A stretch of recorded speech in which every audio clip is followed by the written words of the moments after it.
بسم الله نحمده ونصلي ونسلم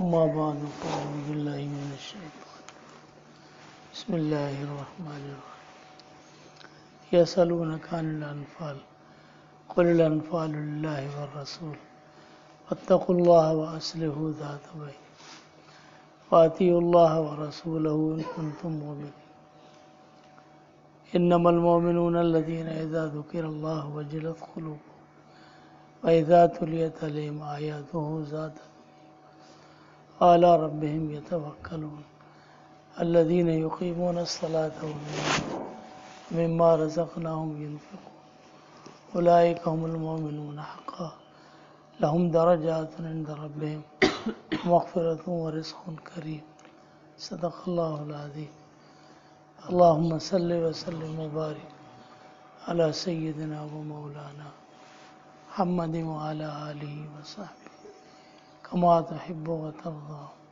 عدد ما تحب وترضى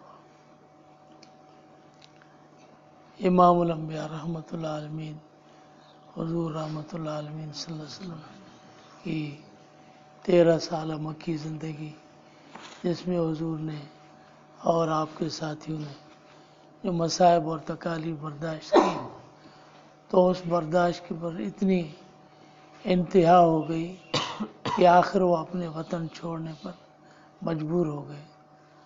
اور حضور نے خود فرمایا، بیت اللہ شریف کو مخاطب کر کے آپ نے فرمایا کہ تیری قوم نے مجھے نکالا، اور اگر تیری قوم مجھے نہ نکالتی تو میں کبھی آپ کو نہ چھوڑتا۔ بیت اللہ سے زیادہ محترم معزز اس روئے زمین پر کوئی جگہ نہیں ہے، حضور اس کو کیسے چھوڑتے؟ اللہ کے آخری نبی اور انبیاء کرام کا، حضرت ابراہیم علیہ السلام کا قبلہ، اور جو اس کے بانی حضور کے باپ جد امجد، اس کو چھوڑنا بہت مشکل تھا، لیکن ان ساری مصائب اور تکالیف کے باوجود چھوڑا۔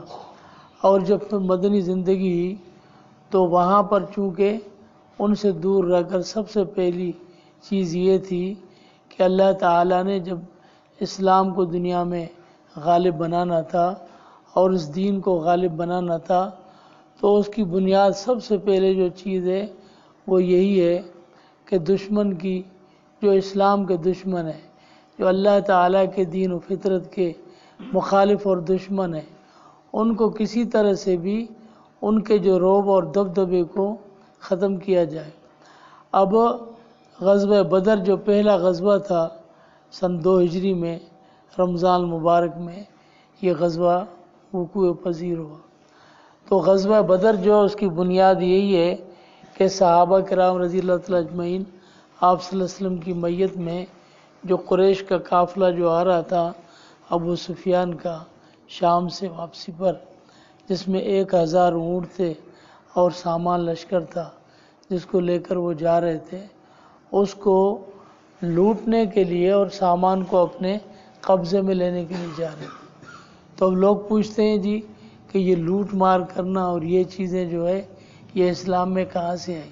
ہاں، لیکن آپ دیکھیں کہ دنیا میں جتنی بھی قوتیں اسلام کے خلاف ہیں، اس زمانے میں بھی وہ کوشش یہ کرتی ہیں کہ اپنی دولت کو، اپنے مال کو، ہر چیز کو خرچ کر کے تاکہ مسلمانوں کی سرگوبی کی جائے، اسلام کو صفحہ ہستی سے مٹایا جائے، قرآن کو ختم کیا جائے۔ تو پوری کوشش یہ ہوتی ہے۔ جب دشمن کی یہ کوشش ہو تو پھر ظاہر بات ہے کہ جب دشمن اپنی جیب کو اس لیے بھرے کہ وہ مال تیرے خلاف خرچ کرے، تو اس کا جیب خالی کرنا ضروری نہیں ہے۔ اس لیے اس کی ناکہ بندی اور اقتصادی جو چیزیں ان کو ختم کرنا اور ان کے اسباب کو ختم کرنا، یہ جنگ کا حصہ ہوتی ہیں، یہ دشمن کو ختم کرنے کا حصہ ہے۔ جو دشمن، اور پھر یہی سفر جو ابو سفیان کا تھا، اس میں انہوں نے یہی شرط رکھی تھی کفار نے اور سرداران قریش نے کہ اس دفعہ جو شام سے مال ہوگا اس کا جو نفع ہوگا، یہ پورے کا پورا نفع جو ہے وہ حضور کے خلاف خرچ کیا جائے گا، یعنی جنگ کے خلاف۔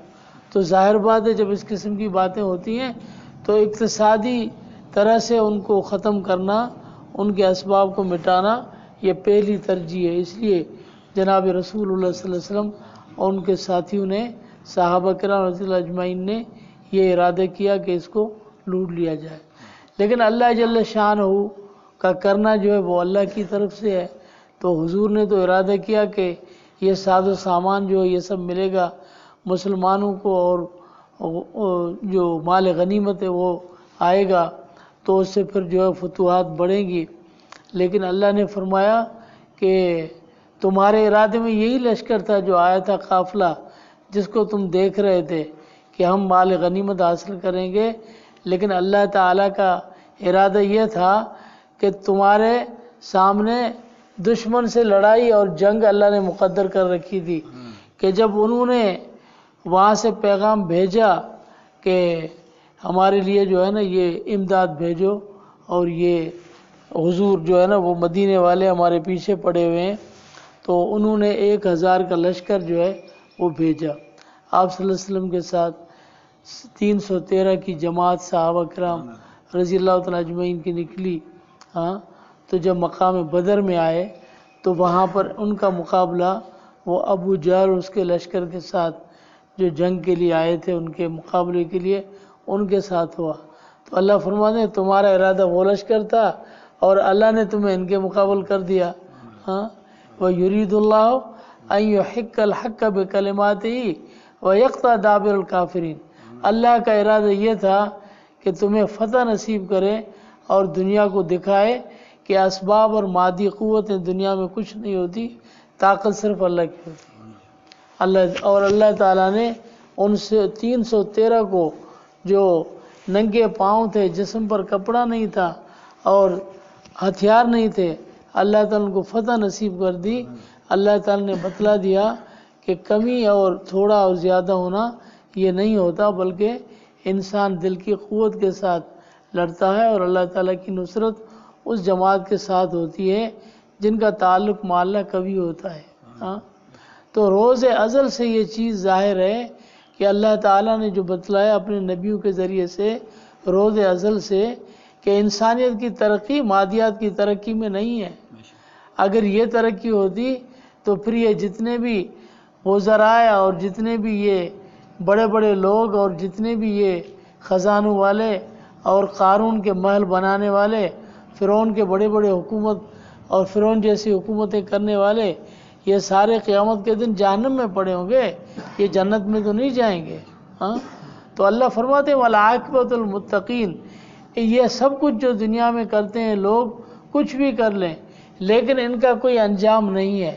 انجام اچھا ان کے لیے ہے جو متقین ہیں، جن کا سینہ صاف ہے، تزکیے والا ہے، اللہ تعالیٰ کی ذات کے ساتھ جن کا تعلق ہے، انجام انہی کا ہے۔ ان کے لیے محل ہے، ان کے لیے حور و قصور ہیں، اور وہ چیز جو ہے وہ ہم کہتے ہیں جی ہماری نظروں سے اوجھل ہے، کوئی اوجھل نہیں ہے۔ یہ ایسے ہی ہے جس طرح سے ہم سورج چاند ستاروں کو دیکھ رہے ہیں، تو آپ سورج ستاروں کو چاند کو دیکھ لو، جنت کو بھی ایسے سمجھ لو۔ یہ مومن یہ تصور کرے کہ یہ ایک ایک جو سورج، یہ جو ستارہ نظر آ رہا ہے نا، یہ میرا محل ہے بس۔ تو ایسا تو نہیں ہے کہ وہ چیز اس جہان سے باہر ہے۔ ہم کہتے ہیں اس جہان سے باہر ہے، ہم مرتے ہیں، روح جسم سے نکلتا ہے تو ہمیں لگتا ہے کہ ہم دوسرے جہان میں جا رہے ہیں۔ وہی جہان سارا ایک ہی ہے، جنت بھی اسی جہان میں ہے اور جہنم بھی اسی جہان میں ہے۔ یہ جو اللہ تعالیٰ کا عالم خلق ہے، اسی عالم خلق میں یہ پوری چیزیں ہیں، ہمارے اس دنیا والے جہان میں نہیں ہے۔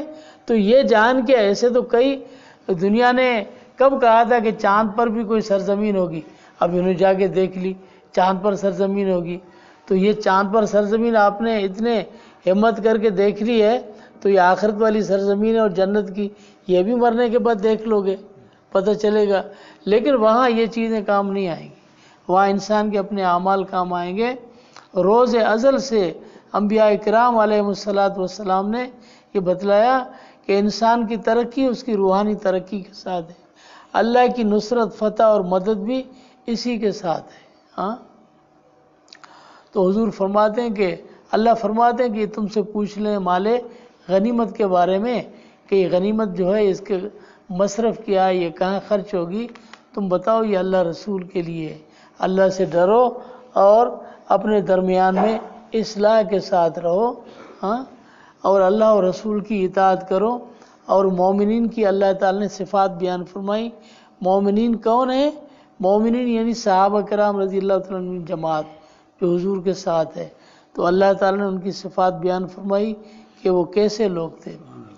سوال کرتے ہیں تم سے مال غنیمت کے بارے میں، تم کہو اے محبوب کہ یہ غنیمت اللہ اس کے رسول کے لیے، فاتقوا اللہ، پس اللہ سے ڈرو، واصلحوا ذات بینکم، اصلاح کرو اپنے درمیان، اور اللہ اور اس کے رسول کی اطاعت کرو، ان کنتم مومنین، اگر تمہارے اندر ایمان ہے۔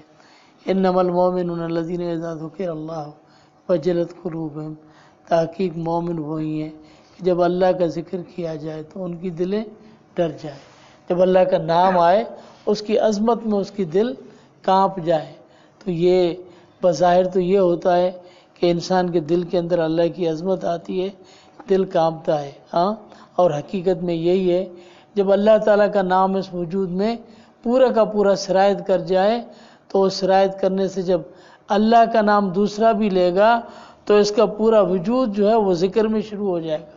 اور یہ سلطان الاذکار ہے کہ جسم کا ایک ایک ذرہ وہ ذکر میں شروع ہو جاتا ہے، یہ سلطان الاذکار ہے۔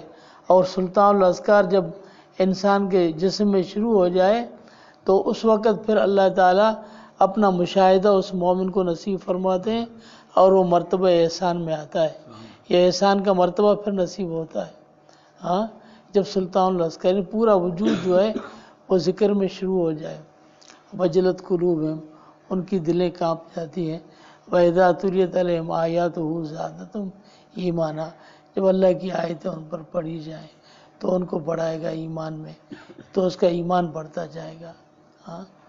وَعَلَىٰ رَبِّهِمْ يَتَوَكَّلُونَ، اپنے رب پر بھروسہ کرتے ہیں۔ الَّذِينَ يُقِيمُونَ الصَّلَاةَ، جو نماز کو قائم کرتے ہیں۔ وَمِمَّا رَزَقْنَاهُمْ يُنْفِقُونَ، جو ہم نے ان کو دیا ان میں سے خرچ کرتے ہیں۔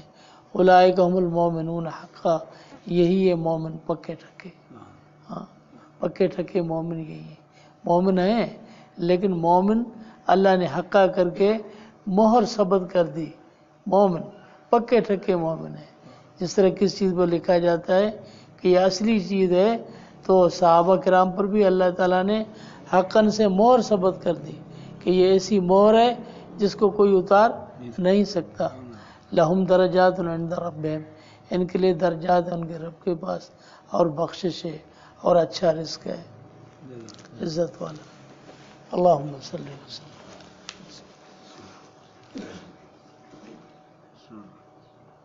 ثبت آمین برحمتک۔